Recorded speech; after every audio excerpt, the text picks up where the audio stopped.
Nuk ka pas fund të mirë politik ai që është kundërvu fuqishëm Albin Kurtit. Të parë që e provun kanë Dardan Molliçaj me shok. Përfundun keq me karrierë politike të shkatruar. Pastaj Agim Veliu është humbësi i madh.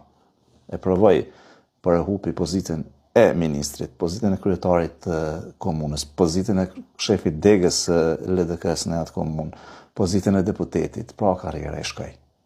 E provoi gazetari i njohur Mikojem Batan Haxhiu, i cili e hupi pozitën e pranorit të Kosovës, pozitën i ka shit aksionet, pozitën e drejtorit menaxhues të Klan Kosovës, i humbi emisionet atje, u detyru me shku me ndërtu karrierë dika tjetër.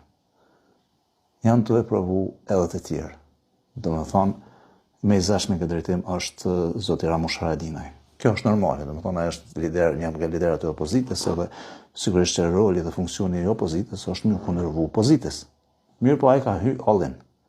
Në bazë të sondazheve të omnibusit që bazë 3 muaj, pra pas zgjedhjeve që është bëj fundit, AK-ja del me 3.8%. Pra nuk do ta kalonte pragën. Të shohim çfarë karrierë do të ketë zoti Haradinaj. Për karrierën e Hashim Thaçit s'po du më